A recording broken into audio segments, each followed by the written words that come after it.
بسم اللہ الرحمن الرحیم۔ سامعین کرام، آپ سن رہے ہیں عمران سیریز کا اردو ناول انکانا، جس کے مصنف ہیں مظہر کلیم ایم اے، اور یہ اس سلسلے کی قسط نمبر 5 ہے۔ مجھے امید ہے آپ کو میری یہ کاوش پسند آ رہی ہوگی۔ آپ نے اگر ابھی تک میرا چینل کہانی گھر سبسکرائب نہیں کیا تو ابھی میرے چینل کو سبسکرائب کر کے بیل نوٹیفیکیشن آن کر لیجئے تاکہ آنے والی ہر نئی کہانی کی اطلاع بر وقت آپ تک پہنچ سکیں۔ میرے خیال میں آج رات کیمپ یہیں لگائے جائیں۔ عمران نے جیپ روکتے ہوئے تجویز پیش کی اور پھر اس کی تائید میں باقی لوگوں نے بھی سر ہلا دیے، کیونکہ اس خراب سفر میں دھکے کھا کھا کر ان کے جسموں کی چولیں ہل گئی تھیں۔ جیپوں کو ایک سائیڈ میں کھڑا کر دیا گیا اور پھر عمران کے ساتھیوں اور فوجیوں نے مل کر کیمپ لگانے شروع کر دیے۔ کل 3 کیمپ لگائے گئے تھے۔ عمران، نشارہ اور 2 اور ساتھی ایک کیمپ میں ہو گئے، باقی 2 دوسرے کیمپوں میں بٹ گئے۔ وہیں آگ جلا دی گئی اور پھر بند ڈبوں سے کھانا نکال کر سب لوگ کھانے لگے۔ کیمپوں کی نگرانی کے لیے مختلف اوقات مقرر کر دیے گئے۔ جوزف، نشارہ اور کیپٹن عارف کی پہلے ڈیوٹی تھی۔ باقی سب لوگ چونکہ بے حد تھک گئے تھے اس لیے جلد ہی پاؤں پسار کر سو گئے۔ البتہ جوزف، نشارہ اور کیپٹن عارف کیمپوں کے باہر برین گنیں ہاتھ میں لے کر پہرا دینے میں مصروف تھے۔ پچھلی رات تنویر، نعمانی اور صفدر کی پہرا دینے کی باری تھی۔ اب صبح صادق کا نظارہ بے حد دل فریب تھا۔ مختلف پرندوں کی چہکار سے سارا جنگل گونج اٹھا تھا اور ہلکی ہلکی روشنی اندھیرے سے آنکھ مچولی کھیل رہی تھی۔ تنویر اور نعمانی تو اس نظارے میں مست ہو گئے، مگر صفدر بے حد چوکنا تھا۔ دراصل ابھی ابھی اس کے کانوں میں ایک عجیب سی آواز پہنچی تھی۔ چونکہ اس کا کیمپ جیپوں سے زیادہ قریب تھا اس لیے آواز اس کے کانوں میں پڑ گئی۔ پہلے تو اس نے اپنا وہم گردانا، مگر دوسری مرتبہ یہ آواز سن کر وہ چوکنا ہو گیا۔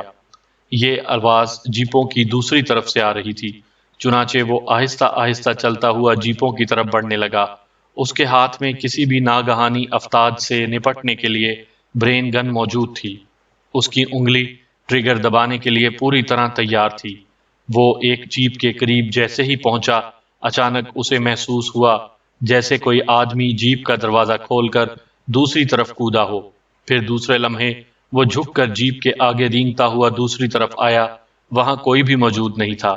صفدر چند لمحوں تک آہٹ لیتا رہا، لیکن وہاں کوئی ہوتا تو نظر آتا۔ البتہ پرندوں کی چہکار اس کے سر پر گونج رہی تھی۔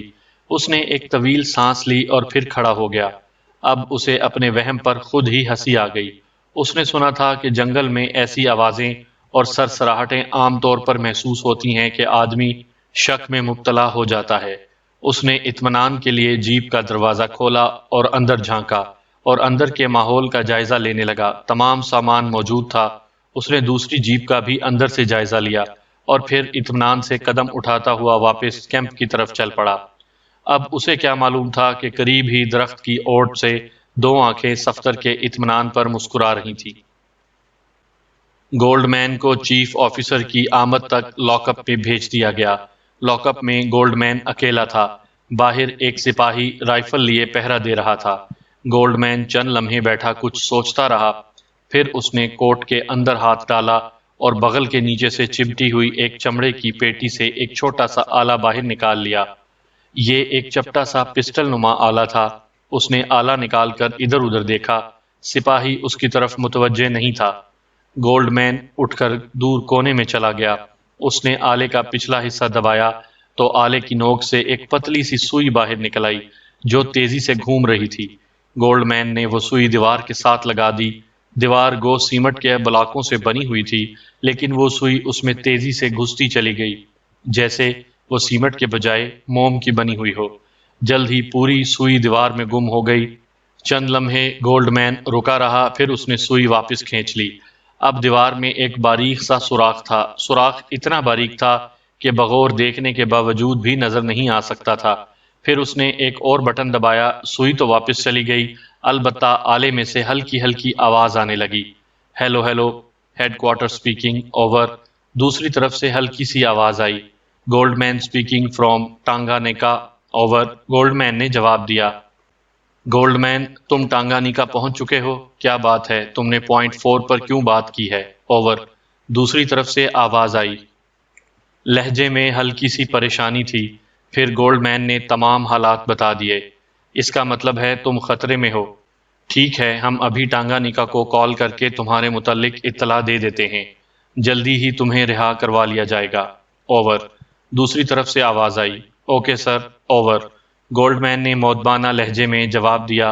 اوور اینڈ آل، جواب دیا گیا، اور پھر گولڈ مین نے بٹن بند کر کے آلہ دوبارہ واپس بغل کے نیچے موجود چرمی پیٹی میں رکھ لیا۔ اب وہ اطمینان سے بیٹھ گیا۔ پھر چند ہی منٹوں بعد دروازہ کھولا گیا اور 2 سپاہی اسے لے کر اندر آفس کی طرف چل پڑے۔ جلد ہی گولڈ مین چیف آفیسر کے سامنے تھا۔ اس کی تلاشی لی ہے؟ چیف آفیسر نے، جو ادھیڑ عمر کا تھا، دوسرے آفیسروں سے پوچھا۔ جی ہاں، ایک آفیسر نے جواب دیا۔ کیا برآمد ہوا ہے؟ چیف آفیسر نے پوچھا۔ پھر ایک آفیسر نے ایک رومال کھول کر میز پر رکھ دیا۔ اس میں ایک پاسپورٹ تھا، بٹوا اور چند معمولی قسم کے کاغذات تھے۔ تلاشی اچھی طرح لی گئی ہے؟ چیف آفیسر نے بغور گولڈ مین کو دیکھتے ہوئے پوچھا۔ جی ہاں، اسی آفیسر نے جواب دیا جس نے وہ چیزیں پیش کی تھیں۔ ایسے مجرم بے حد خطرناک ہوتے ہیں، میرے سامنے اس کی مکمل تلاشی لو۔ چیف آفیسر شاید حد سے زیادہ محتاط واقع ہوا تھا۔ چیف آفیسر کے حکم پر ایک بار پھر آفیسر نے گولڈ مین کی تلاشی لینی شروع کر دی۔ اس کے ارد گرد چند سپاہی ریوالور تانے کھڑے تھے، اس لیے گولڈ مین خاموشی سے کھڑا تھا۔ پھر اچانک آفیسر کا ہاتھ گولڈ مین کی بغل کے نیچے پہنچ گیا۔ پھر وہ حیرت سے اچھل پڑا۔ کیا ہوا؟ سب نے اسے چونکتے دیکھ کر پوچھا، اور پھر آفیسر نے اس کے کپڑے اتار دیے۔ اب ایک چرمی ڈوری کے ذریعے چرمی پیٹی اس کے بغل میں موجود صاف نظر آنے لگی۔ آفیسر نے وہ چرمی پیٹی اتار لی، اور پھر جب اندر ہاتھ ڈال کر وہ آلہ نکالا تو سب حیران رہ گئے۔ چیف آفیسر کے چہرے پر اپنی کامیابی اور دور اندیشی پر خوشی کی پرچھائیاں رقص کر رہی تھیں۔ یہ کیا ہے؟ چیف آفیسر نے پوچھا۔ یہ بظاہر تو کوئی پینسل نظر آتی ہے، آفیسر نے کہا۔ نہیں، پینسل اس طرح چھپا کر نہیں رکھی جاتی۔ پھر آفیسر نے آلے کو پشت کی طرف سے دبایا۔ وہ ایسا بہت احتیاط سے کر رہا تھا، کیونکہ اسے خطرہ تھا کہ کہیں بٹن دبتے ہی کوئی بم وغیرہ نہ پھٹ پڑے۔ مگر بٹن دبتے ہی اس کی نوک سے ایک پتلی سی لمبی سی سوئی باہر نکل آئی، جو انتہائی تیزی سے گھوم رہی تھی۔ آفیسر حیرت سے دیکھ رہے تھے، لیکن اس کی وجہ تسمیہ ان کی سمجھ میں نہیں آ رہی تھی۔ آفیسر نے پھر وہی بٹن دبایا۔ وہ سوئی واپس چلی گئی، لیکن کچھ بھی نہ ہوا۔ کچھ پتہ نہیں چل رہا سر، بہرحال یہ کوئی پراسرار آلہ ہے، چیف آفیسر نے گولڈ مین کی طرف اشارہ کرتے ہوئے کہا، اور گولڈ مین دل ہی دل میں مسکرا رہا تھا۔ اسے اچھی طرح علم تھا کہ جب تک سوئی کو کسی دیوار کے اندر ایک دفعہ نہ گھونپ دیا جائے، ٹرانسمیٹر نہیں جاگ سکتا، اور اس آئیڈیا کا کوئی تصور ہی نہیں کر سکتا تھا۔ اس لیے وہ مطمئن تھا کہ یہ کتنا ہی زور لگا لیں، اس کی اصل ماہیت کا اندازہ نہیں لگا سکتے۔ بتاؤ یہ کیا ہے؟ ایک آفیسر نے سخت لہجے میں گولڈ مین سے پوچھا۔ ایک پینسل ہے، گولڈ مین نے جواب دیا۔ اس کے اطمینان بھرے لہجے نے آفیسروں کے دل میں آگ بھر دی، لیکن اس سے پہلے کہ وہ اس کے خلاف کوئی مزید کارروائی کرتے، ایک چپڑاسی کمرے میں داخل ہوا۔ اس نے ایک لفافہ چیف آفیسر کے سامنے رکھ دیا۔ چیف آفیسر نے حیرت سے لفافہ کھول کر اس میں سے کاغذ نکالا، اور پھر کاغذ پڑھ کر وہ چونک پڑا۔ اس نے ایک لمحے کے لیے الٹ پلٹ کر کاغذ دیکھا، اور پھر طویل سانس لیتے ہوئے کاغذ واپس لفافے میں رکھ دیا۔ باقی لوگ اس کی شکل دیکھ رہے تھے۔ اس آدمی کو وزارت داخلہ نے فوراً طلب کیا ہے، اس نے آفیسر کو کاغذات کے مندرجات کے متعلق بتلاتے ہوئے کہا۔ پھر جناب، آفیسر بھی اس اچانک حکم پر قدرے پریشان ہو گئے۔ اسے مسلح حفاظت میں فوراً سیکرٹری کے سامنے پیش کرنے کا انتظام کیا جائے، چیف آفیسر نے کہا، اور خود اٹھ کر کمرے سے باہر نکل گیا۔ چند لمحوں بعد ایک پیٹرولنگ جیپ گولڈ مین اور 2 سپاہیوں کو لے کر تیزی سے سڑکوں پر دوڑ رہی تھی۔ ایک سنسان سی سڑک پر اچانک ایک کار نے آگے بڑھ کر ان کا راستہ روک لیا۔ پھر 3 نقاب پوشوں نے جیپ کا محاصرہ کر لیا۔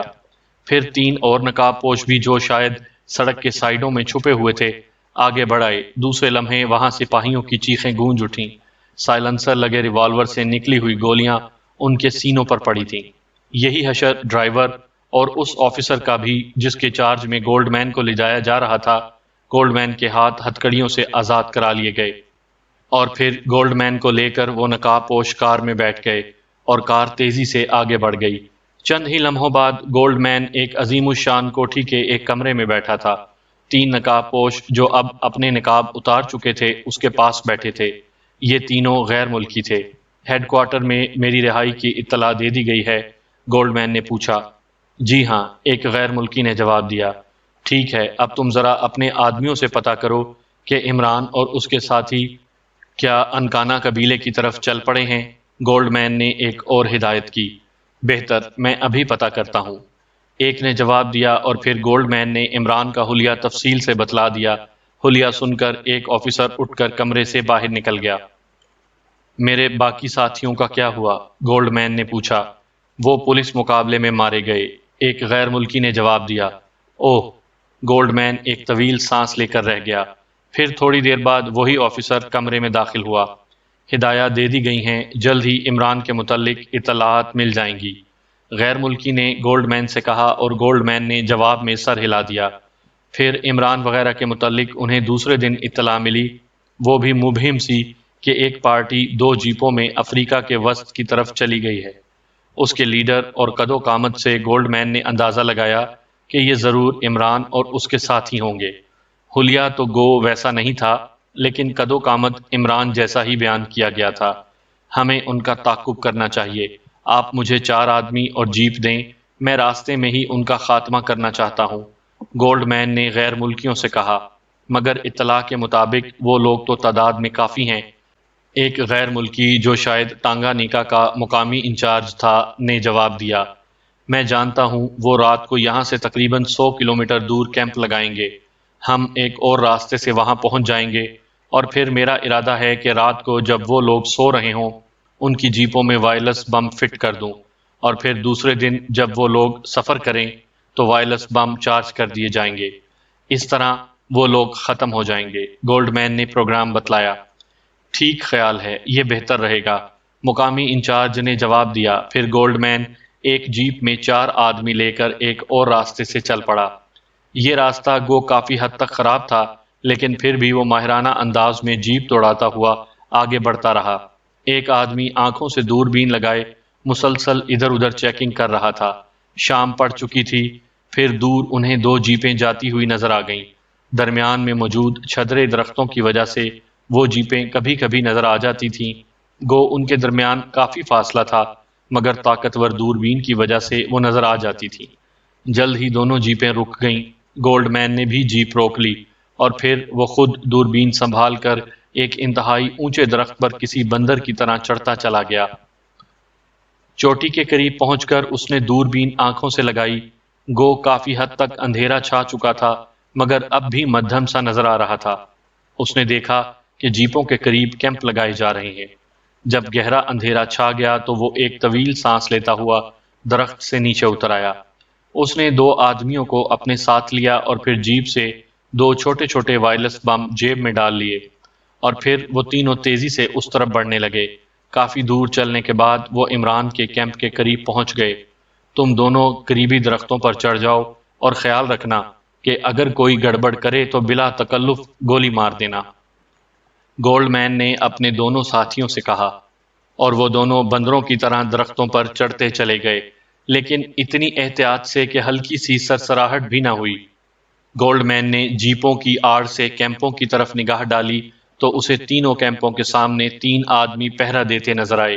وہ ان لوگوں کی دور اندیشی کا قائل ہو گیا جنہوں نے اس جنگل میں بھی پہرے کا انتظام کر رکھا تھا۔ پہرے دار کافی سے زیادہ چکنے نظر آتے تھے، اس لیے گولڈ مین نے سوچا کہ اسے انتظار کرنا چاہیے۔ جب رات آئے گی تو پہرے داروں کے چکنا پن میں کمی آ جائے گی، تب وہ اپنا کام سر انجام دے گا، کیونکہ وہ نہیں چاہتا تھا کہ عمران وغیرہ کو کسی قسم کا شبہ ہو۔ چنانچہ وہ آہستہ سے پیچھے ہٹا اور پھر ایک درخت پر چڑھ گیا۔ رات دبے پاؤں گزر رہی تھی۔ پھر گولڈ مین نے دیکھا کہ وہ پہرے دار کیمپوں میں چلے گئے، اور ان کی جگہوں پر 3 دوسرے آدمی پہرا دینے لگے۔ گولڈ مین ان کی احتیاط پر دل ہی دل میں اش اش کر اٹھا۔ بہرحال وہ مناسب وقت کا انتظار کرنے لگا۔ پھر تیسری پارٹی کے پہرے کی باری آئی۔ گولڈ مین اب مزید انتظار کرنا مناسب نہ سمجھتا تھا، کیونکہ اب صبح قریب تھی، چنانچہ وہ آہستہ سے درخت سے نیچے اترا اور پھر وہ آہستہ آہستہ قدم اٹھاتا ہوا پچھلی جیپ کی طرف چلا گیا۔ اس کے پیروں کے نیچے موجود گھاس نے قدموں سے پیدا ہونے والی آوازوں کو دبائے رکھا۔ اس نے بڑی احتیاط سے پچھلی جیپ کا دروازہ کھولا اور پھر ایک نگاہ اندر ڈالی۔ جیپ میں مختلف سامان پڑا ہوا تھا۔ اس نے جیپ کی ایک سیٹ آہستہ سے اٹھائی اور پھر جیپ سے وائرلیس بم جس کے پیندے میں میگنٹ لگا ہوا تھا سیٹ کے نیچے پھینکا۔ سیٹ برابر کر کے اس نے جیپ کا دروازہ بند کر دیا۔ پھر وہ آگے جیپ کی طرف بڑھا۔ یہ جیپ کیمپوں سے زیادہ نزدیک تھی، اس لیے اسے زیادہ احتیاط کرنی پڑی۔ یہاں بھی اس نے وہی عمل کیا اور پھر وہ باہر کودا۔ اس نے جیپ کا دروازہ بند کیا۔ اسی لمحے اس کے حساس کانوں میں دبے پاؤں کسی کی جیپ کی طرف بڑھنے کی آواز آئی۔ وہ تیزی سے ایک قریبی درخت کی اوٹ میں ہو گیا اور پھر اس نے ایک آدمی کا سر جیپ کے اگلے سرے سے نکلتا دیکھا۔ گولڈ مین نے سوچا کہ اگر اسے ایک لمحے کی بھی دیر ہو جاتی تو راز فاش ہو جاتا اور اس کا تمام پروگرام درہم برہم ہو جاتا۔ اس آدمی نے جیپ کے ادھر ادھر دیکھا، پھر جیپ کا دروازہ کھول کر اندر نظر ڈالی، پھر وہ پچھلی جیپ کی طرف بڑھتا چلا گیا۔ اسے جاتے دیکھ کر گولڈ مین کی آنکھیں مسکرانے لگیں۔ صبح کو ساری ٹیم نے ناشتہ کیا، پھر انہوں نے کیمپ اٹھائے اور سامان جیپوں میں لاد کر اپنا سفر دوبارہ شروع کیا۔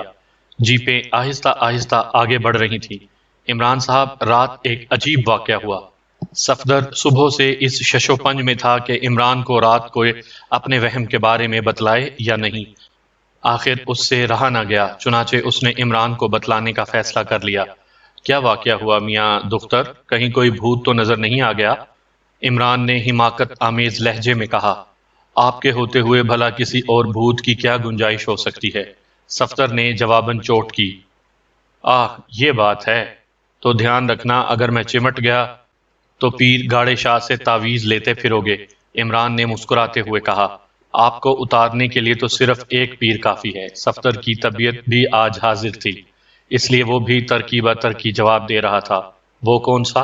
عمران نے مصنوعی حیرت سے پوچھا۔ پیر ایکسٹو شاہ، نقاب والا، صفدر نے کہکہا مارتے ہوئے کہا اور پھر پوری جیپ کہکہوں سے گونج اٹھی۔ صفدر، تمہارا قصور نہیں۔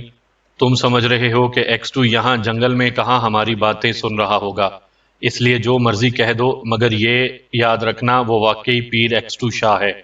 اسے الہام بھی ہو جاتا ہے۔ عمران نے اسے بناوٹی غصے سے تنبیہ کرتے ہوئے کہا۔ تو میں نے کون سی بری بات کہہ دی ہے؟ یہ تو آپ ہی ہیں جو اسے چوہا تک کہتے رہتے ہیں۔ صفدر نے قدرے جھینپتے ہوئے جواب دیا۔ ارے کیوں مجھے مروانے کا ارادہ ہے؟ اگر واقعی ایکسٹو کو الہام ہو رہا ہو تو سمجھو میری خیر نہیں۔ عمران نے چہرے پر خوف کی علامات پیدا کرتے ہوئے جواب دیا۔ آپ نے وہ واقعہ نہیں بتلایا مسٹر صفدر۔ نشارہ جو خاموشی سے سب باتیں سن رہا تھا پہلی بار بولا اور صفدر چونک پڑا۔ عمران کی بکواس میں وہ اصل واقعہ بتانا بھول ہی کیا تھا۔ چھوڑیں مسٹر نشارہ، واقعہ کیا ہونا ہے، بس صفدر صاحب ذرا ضرورت سے زیادہ ہی توہم پرست واقعہ ہوئے ہیں۔ عمران نے ہنستے ہوئے کہا، مگر صفدر سے کوئی جواب نہیں بنا۔ وہ چند لمحے خاموش رہا، پھر بولا، رات کو جب میں پہرا دے رہا تھا تو میں نے جیپوں کے پاس آہٹ کی آواز سنی، جیسے کوئی دبے قدموں سے دوسری طرف چل رہا ہو۔ پہلے تو میں نے اسے اپنا وہم سمجھا، لیکن جب دوسری بار یہ آواز سنی تو میں نے چیک کرنا مناسب سمجھا۔ جب میں آہستہ آہستہ چلتا ہوا جیپ کے قریب گیا تو مجھے محسوس ہوا جیسے ہماری والی جیپ کا دروازہ کھول کر کوئی باہر کودا ہو، لیکن جب میں نے جا کر دیکھا تو وہاں کوئی بھی نظر نہیں آیا۔ پھر میں نے احتیاطاً دونوں جیپوں کے دروازے کھول کر اندر نظر ڈالی، مگر کوئی خاص بات نظر نہیں آئی۔ میں نے اسے اپنا وہم سمجھا اور واپس چلا آیا۔ صفدر نے تفصیل سے سارا واقعہ سنا دیا۔ ایک لمحے تک جیپ میں خاموشی رہی، جیسے ہر شخص اس واقعے کے متعلق سوچ رہا ہو اور فیصلہ نہ کر سکتا ہو کہ آیا یہ صفدر کا وہم تھا یا کوئی اور چکر ہے۔ اچانک عمران نے جیپ کو بریک لگا دیا۔ نیچے اتر آؤ، ہمیں احتیاطاً جیپوں کو اچھی طرح چیک کر لینا چاہیے۔ دشمن ہماری طاق میں ہے، ہو سکتا ہے کوئی چکر چلا دیا گیا ہو اور ہم بے خبری میں مارے جائیں۔ عمران کے ساتھ سب جیپ سے نیچے اتر آئے۔ عمران کی جیپ کے رکتے ہی پچھلی جیپ بھی رک گئی اور عمران کے ساتھیوں کو نیچے اترتے دیکھ کر وہ بھی نیچے اتر آئے۔ کیا بات ہے عمران صاحب؟ کیپٹن شکیل نے آگے بڑھ کر عمران سے سوال کیا۔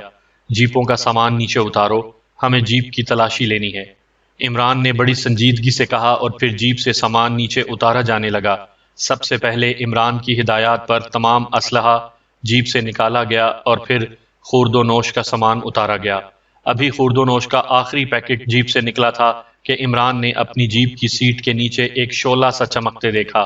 لیٹ جاؤ خطرہ، عمران نے چیخ کر کہا، اور چونکہ سب افراد تربیت یافتہ تھے اس لیے سب نے پوچھنے کی ضرورت ہی نہ سمجھی اور عمران کے حکم پر پلک جھپکتے میں زمین پر لیٹ گئے۔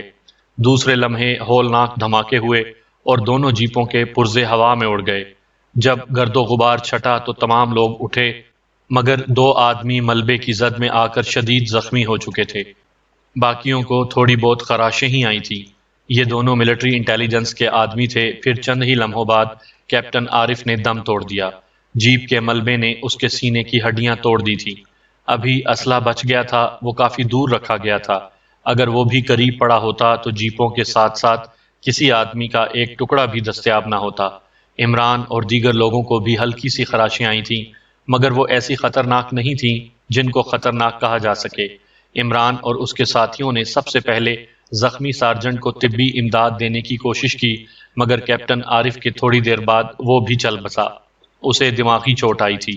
اب 2 ساتھیوں کی اس ناگہانی موت نے ہر آنکھ کو آنسو بہانے پر مجبور کر دیا۔ عمران بھی گمسم تھا۔ چند لمحوں بعد عمران سنبھلا اور پھر اس نے کہا، مجھے افسوس ہے کہ ہمارے 2 ساتھی ہمارا ساتھ ہمیشہ کے لیے چھوڑ گئے، مگر ہمیں اب وقت ضائع نہیں کرنا چاہیے۔ دشمن ہماری طاق میں ہے، وہ کسی بھی لمحے دوسرا حملہ کر سکتا ہے، اس لیے سب سے پہلے ہمیں اپنے 2 ساتھیوں کو دفن کرنا ہے۔ عمران کے لہجے میں افسردگی تھی، لیکن چونکہ اس کی بات صحیح بھی تھی اس لیے سب تیار ہو گئے، اور پھر وہیں قریب ہی ایک درخت کے نیچے بڑی مشکلوں سے 2 قبریں تیار کی گئیں۔ پھر آنسو بہاتے ہوئے سب نے مل کر اپنے 2 ساتھیوں کو قبروں میں اتارا۔ پھر فاتحہ پڑھنے کے بعد قبریں بنا دی گئیں۔ ایک بار پھر سب نے دعا مانگی اور پھر پلٹ پڑے۔ سامان سمیٹو اور بانٹ کر اٹھاؤ اور آگے بڑھو، عمران نے کہا، اور تھوڑی دیر بعد ہر شخص سامان اٹھائے پیدل آگے بڑھنے لگا۔ گولڈ مین اور اس کے ساتھی بڑی احتیاط سے واپس ہو گئے۔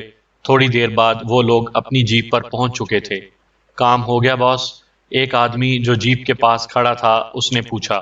ہاں، گولڈ مین نے جواب دیا۔ اب کیا پروگرام ہے؟ اسی نے سوال دہرایا۔ انہیں جیپوں پر سوار ہو کر چلنے دو، ابھی تو وہ ناشتہ وغیرہ کریں گے، گولڈ مین نے جواب دیا، اور پھر اس نے ایک آدمی کو حکم دیا کہ وہ درخت کی چوٹی پر چڑھ کر دوربین سے عمران وغیرہ کی نقل و حرکت کی نگرانی کرے۔ چنانچہ حکم ملتے ہی وہ دوربین سنبھال کر تیزی سے درخت پر چڑھتا چلا گیا۔ کافی دیر بعد اس نے وہیں سے ہانک لگائی، باس وہ لوگ چل پڑے ہیں۔ اس نے کہا، ٹھیک ہے، انہیں دیکھتے رہو، جب وہ کافی دور نکل جائیں تو مجھے بتلانا۔ گولڈ مین نے بم چارجنگ مشین کے ہینڈل پر ہاتھ رکھتے ہوئے کہا۔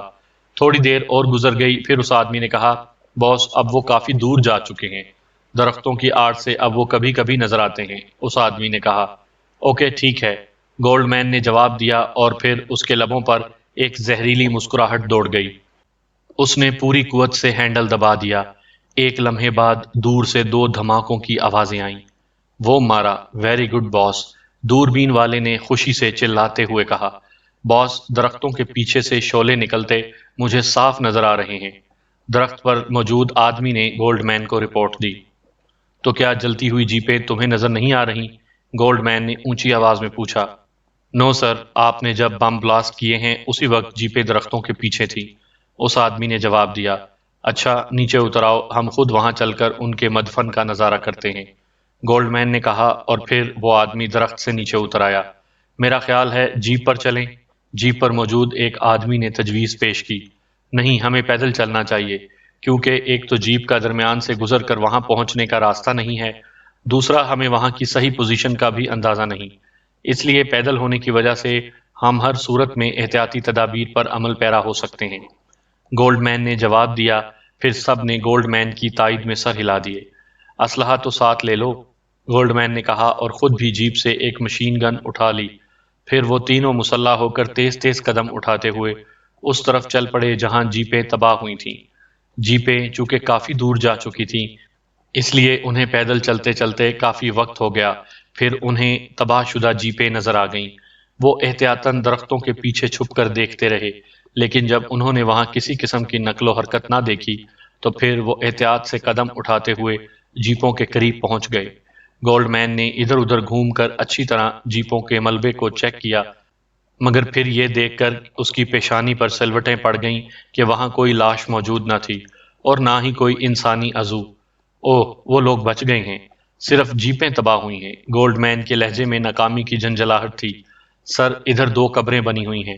ایک آدمی نے گولڈ مین کی توجہ ایک درخت کے نیچے بنی ہوئی قبروں کی طرف مبذول کروائی۔ پھر گولڈ مین چند لمحوں تک ان دو قبروں کو دیکھتا رہا۔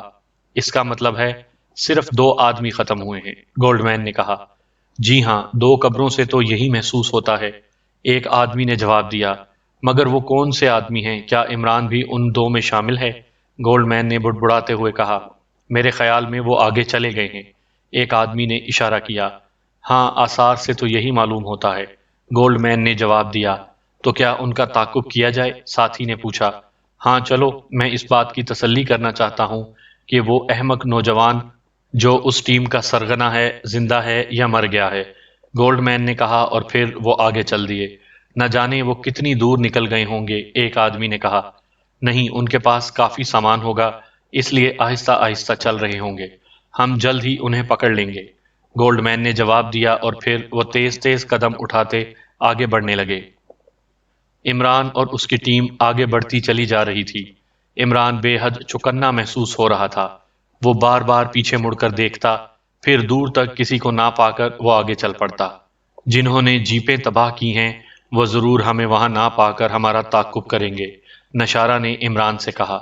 ہاں، ہونا تو ایسا ہی چاہیے، عمران نے جواب دیا۔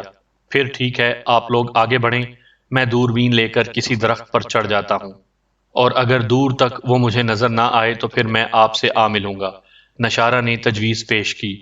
ٹھیک ہے، اگر وہ لوگ نظر آ جائیں تو ٹرانسمیٹر واچ پر اطلاع کر دینا، عمران نے کہا، اور پھر اس نے جوزف کو اشارہ کیا، اور جوزف نے نشارہ کے حصے کا سامان بھی اپنے اوپر لاد لیا۔ پھر تمام پارٹی آگے بڑھ گئی، اور نشارہ دوربین گلے سے لٹکائے ایک اونچے سے درخت پر چڑھنے لگا۔ وہ تیزی سے اوپر چڑھتا چلا گیا۔ کافی اونچائی پر پہنچنے کے بعد جب اس نے دیکھا کہ اب وہاں سے وہ دور دور تک کا منظر دیکھ سکتا ہے تو اس نے بیٹھنے کے لیے ایک مضبوط سی شاخ کا انتخاب کیا، اور پھر اس پر جم کر بیٹھنے کے بعد اس نے دوربین آنکھوں سے لگائی۔ دوسرے لمحے وہ چونک پڑا، کیونکہ دور جیپوں کے ملبے کے قریب اسے تین آدمی گھومتے نظر آئے۔ اس نے دوربین کا فوکس ٹھیک کرنا شروع کر دیا۔ دوربین میں لگی ہوئی فوکس سیٹنگ گراری گھومتی رہی، اور وہ جیپیں اور ان کے گرد گھومنے والے آدمی واضح ہوتے چلے گئے۔ اب وہ ان لوگوں کو اس طرح دیکھ رہا تھا جیسے وہ اس سے صرف 100 فٹ کی دوری پر ہی ہوں۔ وہ بغور ان کی شکلیں دیکھتا رہا، پھر اس نے گولڈ مین کو پہچان لیا۔ تو یہ اس کی حرکت تھی، نشارہ نے سوچا۔ پھر جلد ہی اس نے ان کو اپنی طرف بڑھتے دیکھا۔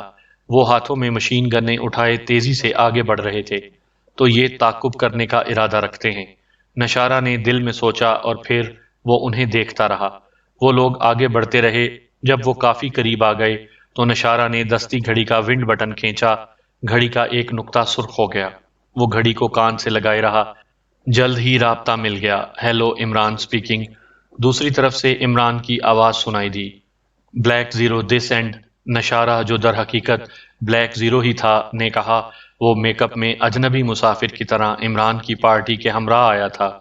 ٹانگانیکا پہنچ کر اس نے اپنا میک اپ تبدیل کر لیا تھا، اور اب ایک مقامی افریقی کی حیثیت سے عمران کی ٹیم کے ساتھ سفر کر رہا تھا۔ یس نشارہ، کیا رپورٹ ہے؟ عمران کے لہجے میں قدرے تلخی تھی، اور بلیک زیرو کو فوراً اپنی غلطی کا احساس ہو گیا۔ اس نے عجلت میں بلیک زیرو کا نام لے دیا تھا، حالانکہ عمران کی سخت ہدایت تھی کہ وہ ہر جگہ نشارہ کا نام استعمال کرے۔ سر، گولڈ مین اور اس کے ساتھی جیپوں کے قریب موجود تھے۔ اب وہ مشین گنیں ہاتھ میں لیے تیزی سے ہمارے تعاقب میں آ رہے ہیں، بلیک زیرو نے انتہائی مودبانہ لہجے میں جواب دیا۔ کتنی تعداد ہے ان کی؟ عمران نے پوچھا۔ وہ 4 افراد ہیں اور پیدل ہی آگے بڑھ رہے ہیں۔ ویسے ان کی رفتار بے حد تیز ہے، اس لیے وہ جلد ہی ہمیں آ لیں گے، بلیک زیرو نے جواب دیا۔ ٹھیک ہے، ہم تیار ہیں ان کے استقبال کے لیے، عمران نے جواب دیا۔ Okay, over and all, black zero نے کہا، اور پھر ونڈ بٹن دبا کر رابطہ ختم کر دیا۔ اب گولڈ مین اور اس کے ساتھی بہت قریب آ چکے تھے، پھر وہ دوربین کے بغیر بھی نظر آنے لگ گئے۔ ایک لمحے کے لیے بلیک زیرو نے سوچا کہ ان چاروں سے یہاں نپٹ لے، لیکن اس کے پاس صرف ریوالور تھا، اور جنگل میں ریوالور سے صرف ایک آدمی کو ہی گرا سکتا تھا، اس لیے اس نے یہ خیال ذہن سے نکال دیا۔ اب وہ اطمینان سے ٹانگیں لٹکائے اس درخت پر بیٹھا انہیں دیکھ رہا تھا۔ پھر وہ لوگ اس درخت کے نیچے سے گزرنے لگے۔ اچانک بلیک زیرو کو ایک زوردار پھونکار سنائی دی۔ آواز اس کے کان کے بالکل قریب سے آئی تھی۔ بلیک زیرو اس اچانک افتاد سے گھبرا گیا۔ وہ اضطراری طور پر پرے ہٹ گیا، اور پھر یہ دیکھ کر اس کے اوسان قطع ہو گئے کہ ایک انتہائی خطرناک اور زہریلا سانپ تھا۔ بلیک زیرو کے اچانک ہٹنے سے پتوں کی کھڑکھڑاہٹ اور شاخ کے کڑکڑانے سے نیچے گزرنے والے افراد چونک کر رہ گئے اور اوپر دیکھنے لگے۔ کوئی بندر وغیرہ ہوگا، گولڈ مین نے کہا۔ اب سانپ بلیک زیرو کی طرف بڑھنے لگا۔ بلیک زیرو دونوں اطراف سے پھنس گیا تھا۔ ادھر زہریلا سانپ، ادھر مسلح دشمن تھے۔ بلیک زیرو کا ذہن تیزی سے گھوم رہا تھا۔ اب سانپ بالکل قریب آ چکا تھا۔ اس کے منہ سے نکلنے والی پھنکار اب بلیک زیرو کے منہ پر پڑنے لگی تھی۔ اب اگر بلیک زیرو ایک لمحہ بھی دیر کرتا تو سانپ اسے آسانی سے ڈس سکتا تھا۔ دوسرے لمحے بلیک زیرو کے ذہن میں ایک خیال آیا۔ اس نے انتہائی پھرتی سے سانپ کی گردن میں ہاتھ ڈالا اور ایک زوردار جھٹکا دیا۔ جھٹکا کافی شدید تھا۔ سانپ کی دم اوپر والی شاخ سے کھل گئی اور وہ دور جا گرا، مگر بلیک زیرو بھی اسی جھٹکے سے نہ سنبھل سکا۔ اس نے ہاتھ پاؤں مارنے کی بے حد کوشش کی، مگر بے سود۔ وہ کافی بلندی سے نیچے گر رہا تھا، جہاں اس کے دشمن مشین گن سنبھالے کھڑے تھے، لیکن اسے اچھی طرح علم تھا کہ دشمن کو اس کی ہڈیوں کے ریزے ہی ملیں گے۔ اتنی بلندی سے گر کر زندہ بچ جانا تقریباً ناممکن تھا۔